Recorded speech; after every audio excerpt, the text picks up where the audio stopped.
everybody. I hope you're doing marvelously well. So I'm very excited to let you know that we have another Rate My Mix competition. This one is with an incredible musician, Gilad Hekselman. Gilad is a wonderful guitar player, and I was introduced to him through our friend Jens Larsen. Jens, as I'm sure you know, has an incredible jazz guitar channel, and when I asked him who his top 10 favorite guitar players were, jazz guitar players, Gilad was in that list. So, of course, I had to know who he is.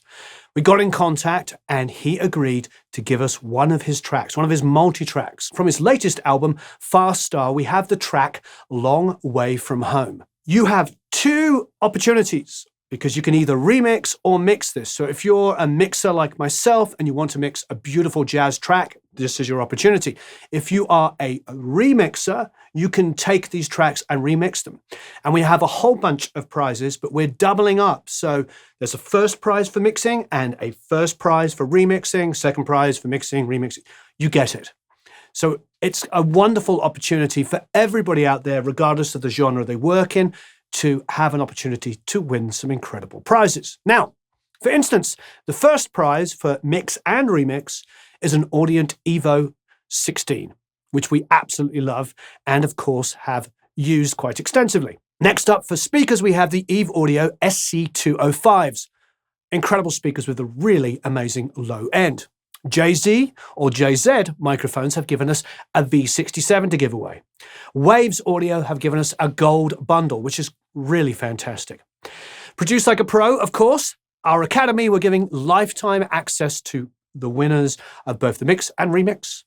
ProMix Academy Everything Bundle, that's every single course that ProMix Academy has, which is huge now. And then there's the Lancaster Audio Everything Bundle. So all of the impulse responses and plugins that Lancaster Audio has. The second prize is an Audient Evo 8, a pair of Eve Audio SC204s, the JZ or JZ microphones V11, the Waves Audio Renaissance Max Bundle, and then, of course, Produce Like a Pro Academy Lifetime Access, the ProMix Academy Everything Bundle, and the Lancaster Audio Everything Bundle. For the third prize in both the mix and remix, we have an Audient Evo 4, an Eve Audio SC203, some JZ or JZ microphones, the BH2, the Waves Audio One Knob series, a Produce Like a Pro Academy Lifetime Access, ProMix Academy Everything Bundle, and once again, the Lancaster Audio Everything Bundle. Now, typically, we find that 3 of each is not enough. And there is always between all the judges. I'm one of the judges. Gilad will be one of the judges. And Chris Selim is going to get involved as well. You'll know a little bit more about that next week. So there's lots of us involved in this. And we get a shortlist together, usually about 100 people. And then what always happens is there's some crossover. And there's always more than 3 people each. So we always end up giving away runners-up prizes. So this time we thought, let's just announce that we are going to do 4th to 6th. That's 4, 5, and 6. Another 3 sets of prizes on both the remix and mix competition. And of course, we're going to give away Produce Like a Pro Academy lifetime access to everybody in that 4th to 6th place. ProMix Academy Everything Bundle. That's all the courses, which now there is a schnizzle ton of courses. And the Lancaster Audio Everything Bundle. So you're going to get all of those things for anybody in the 4th to 6th places in both mix and remix. So it's a wonderful opportunity to get a whole studio, basically. You get speakers, interface, microphone, plugins, courses.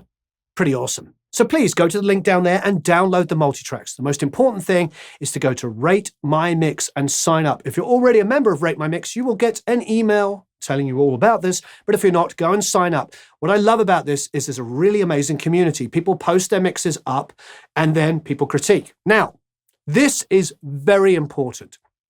It's very hard to judge a competition if people send in more than one mix. So don't send in your first mix unless you love it so much and think that you could never beat it.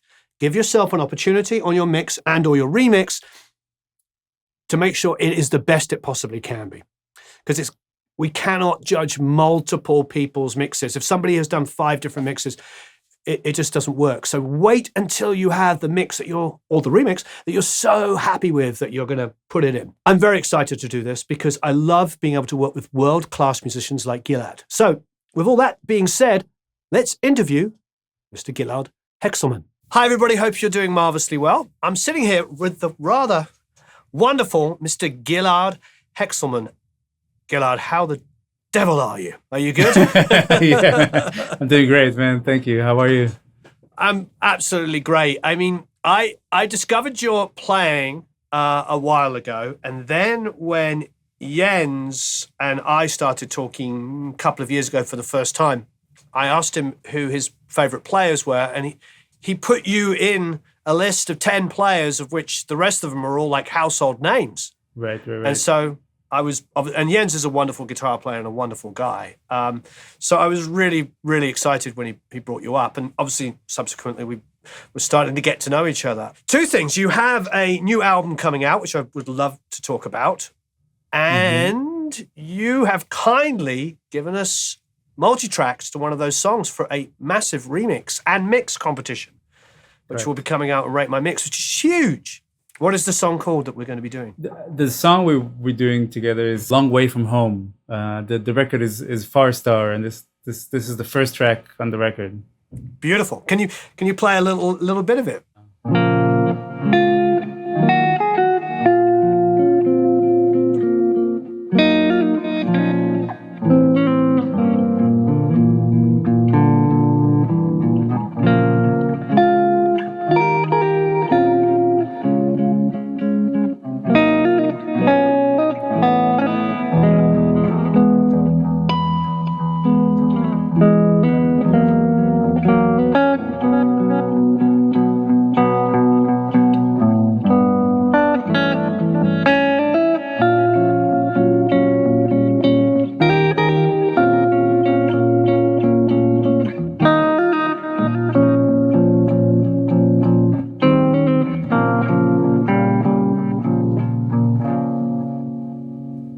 What is that gorgeous guitar you're playing? This is a Mofa. Do you know this guy from Pescara, Italy? No, but I want to. It sounds gorgeous and looks beautiful. He's the man. I mean, he's my in terms of like building jazz guitars. This is the shit. Like this one is the one. If Gibson had like a modern, like the old Gibsons, their sound, their feel, their resonance, had this modern concept of like the rest of it. That is what you get. And what's it called again? Moffa. Mofa. Mofa. Great name. Yeah, that's his last name. Nico Mofa. Beautiful. Whereabouts in Italy is he, do you know? Pescara. Oh, wow. Yeah, it's like near the sea on the west coast. Yeah. Absolutely gorgeous. Yeah, I love this thing. Yeah. It's the first time in my life that I'm actually really attached to an instrument. Like, most of them, maybe this Gibson up there, I would be sad if something happened to it, but generally I kind of throw them around and don't really care. This one, if something happened to it, I'd be like, damn, that sucks.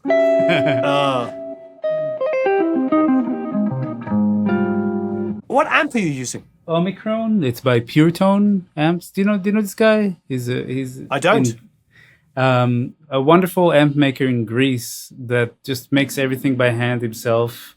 And it's like this really amazingly built tube amp that is just a head. So if you see, there's a twin behind me. Oh, okay. And I just run it into the speakers of the twin. And but the thing itself like weighs maybe I think 4 kilos or something. Like maybe 7 pounds or something like that. Yeah. And it's loud as hell. Could play any jazz club without distorting, and sounds amazing. We're going to do this song, and you can mix it just as though you were mixing it for an album, but you can also remix it. So there'll be 2 distinct sets of prizes you're going to get. You can win full studio setups. This is going to be pretty spectacular. So what have you been doing? You've been promoting? Have you been on the road? Have you been touring? And yeah, so I did like a week residency at the Village Vanguard. That was back in March. That was kind of the release. Yeah, that was really special. I've got to pause you there. What's it like playing the Vanguard? When the first time you ever played there, was it just like, when I think of Coltrane and everybody, all those live at the Village Vanguard, it's just like...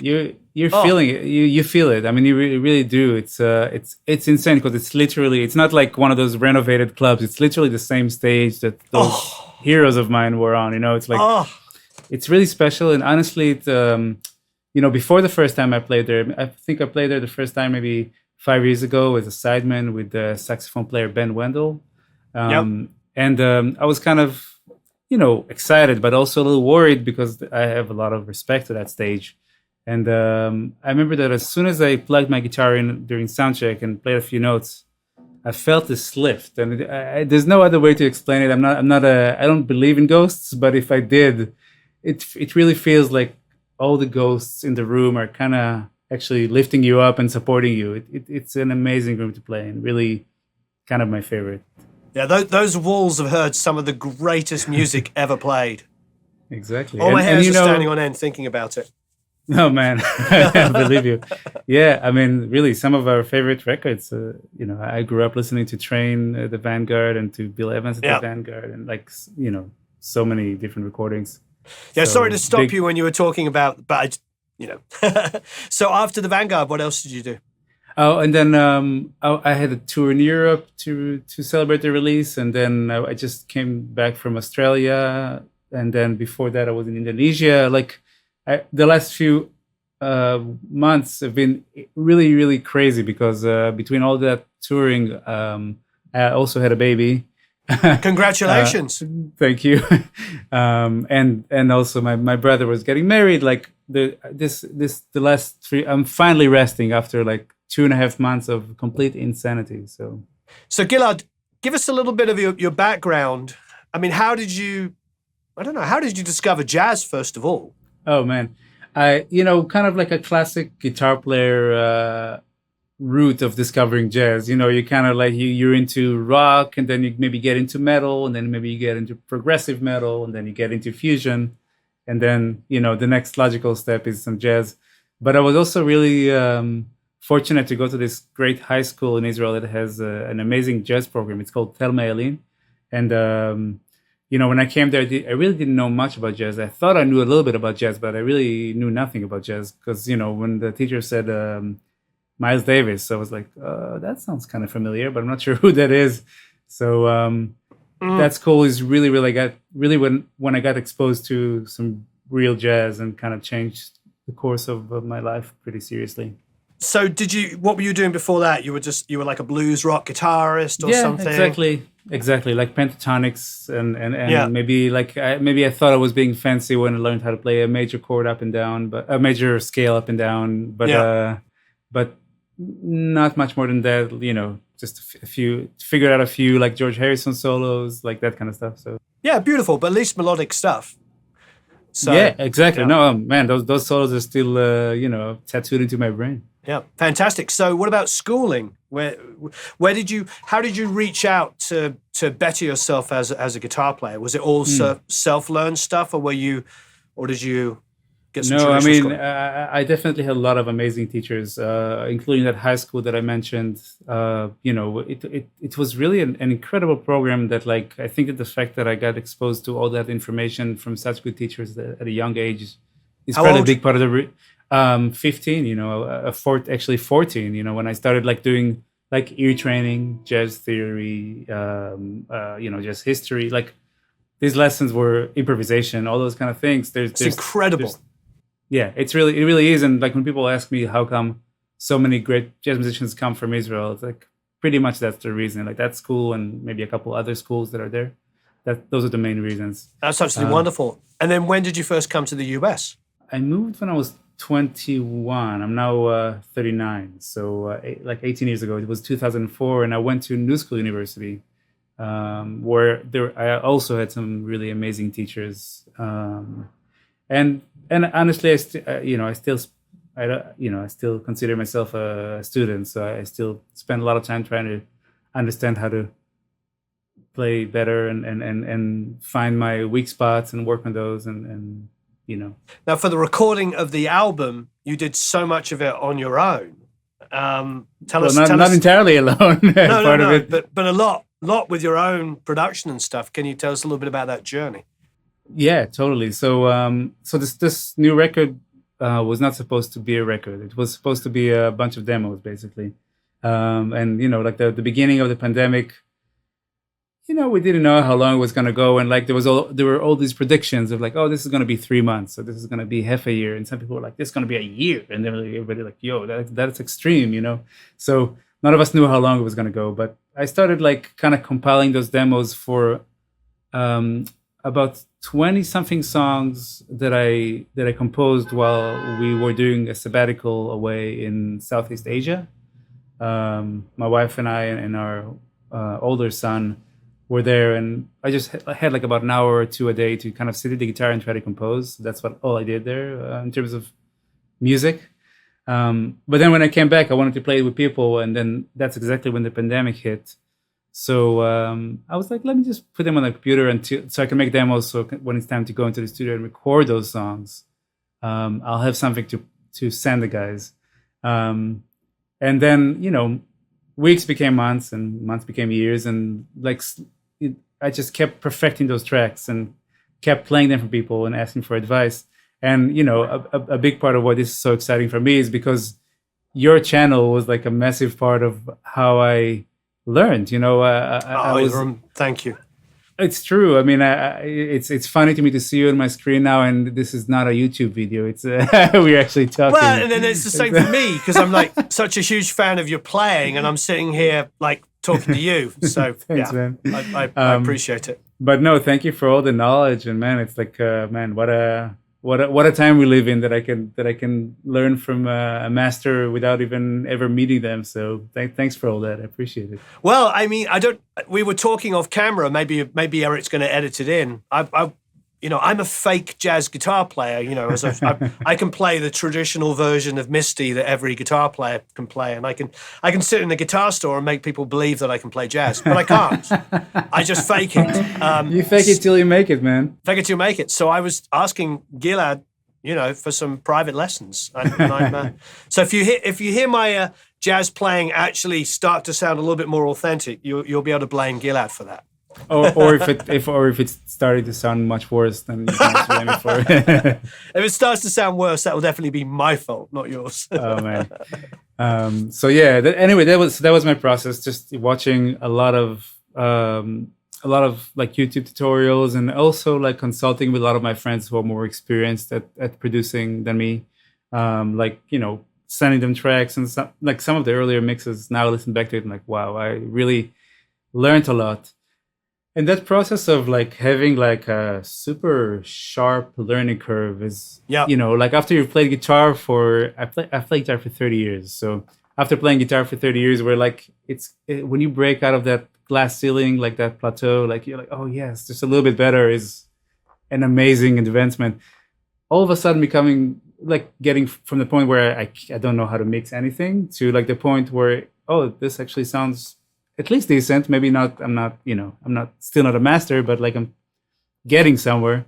It's an exciting feeling. So I really got into it, and I got kind of addicted to the feeling of like learning and getting better and better at it, to the point where I could mix things faster, which is a big part of what you're always talking about. Like kind of like not listening to things like forever and ever, but like moving through things.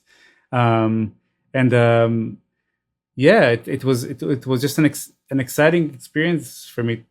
I think a lot of people did that during the pandemic, just like pick up a thing that you're not really good at yet and like become really good at it. So it was exciting. I love learning. I hear you. I mean, I love learning. Hence, talking about getting lessons. I mean, I just want to get better and better, and I don't think it's a journey, isn't it? There's no like destination. Without sounding morbid, the only destination is death.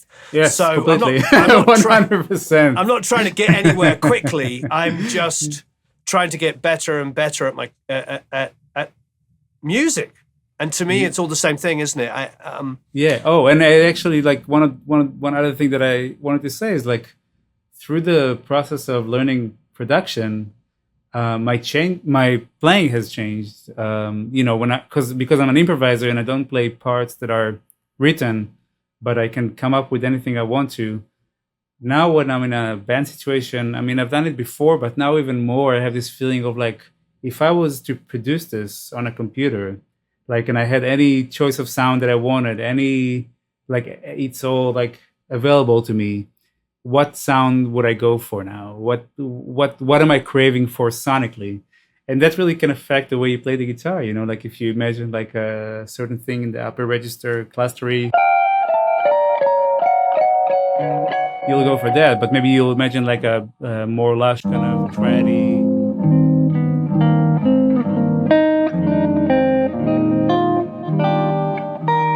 Or maybe you'll want something like kind of staccato.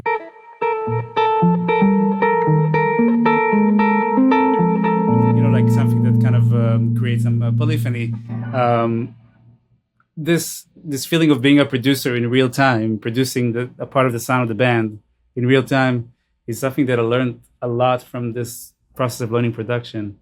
That's so beautiful. Yeah, I know exactly what you mean. I've noticed the longer I do this, the less kind of layers I want to do, and the more I want to make every part mean something.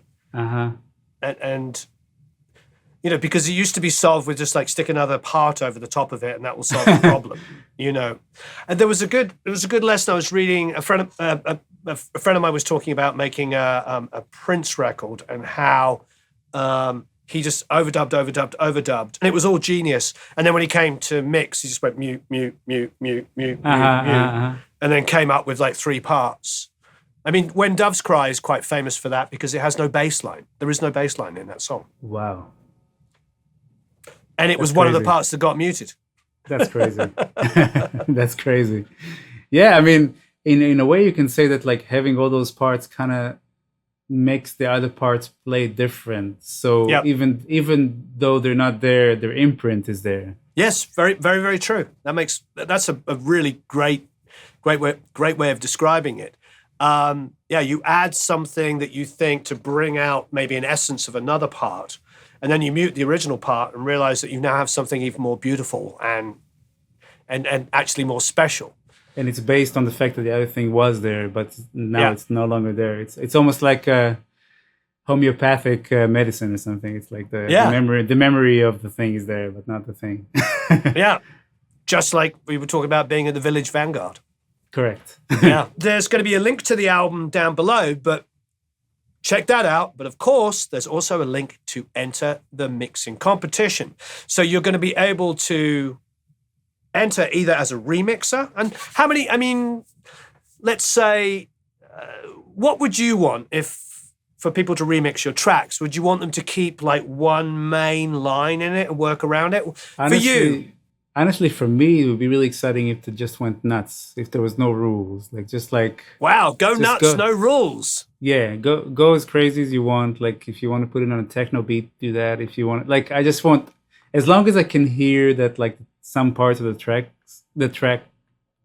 some parts are there, then I'll be happy. As long as I can still recognize the parts of the song. But it doesn't even have to be the same form or the same, like, you can completely mess with it to the point of having a totally different song. That's great. All right. So Gilad says on the remix, you can go absolutely nuts, but at least leave something in there so you can recognize an element of the original song. So be prepared. You might have some death metal and some country. Hey, bring it on. Some techno. He says bring it on. He said, bring it on. What can I say?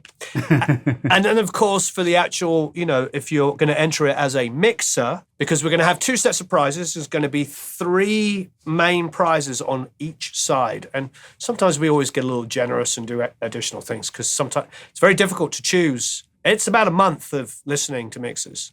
By the way, Gilad, just warning you. Is it me? Am I the judge of the competition, or are you? You are definitely. You're going to be the final say. Without you, okay, all right, sounds. You have to love it. If the artist doesn't love it, then okay, fair enough. Yeah. Thank you.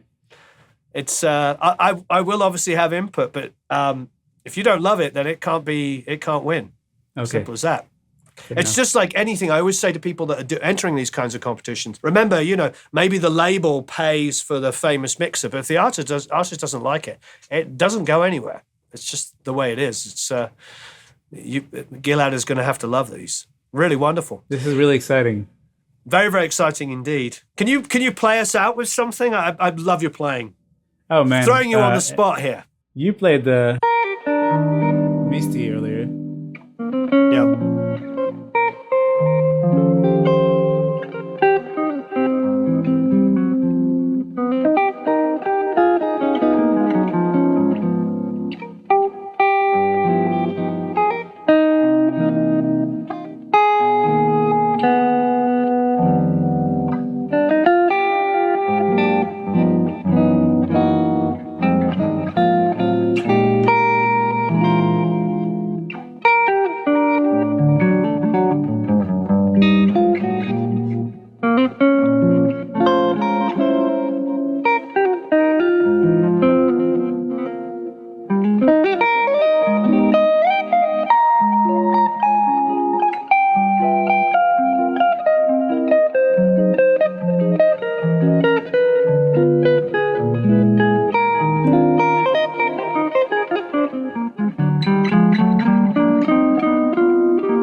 I hope you enjoyed that. Please click the link below, download the multitracks, join Rate My Mix, and happy mixing, happy competing.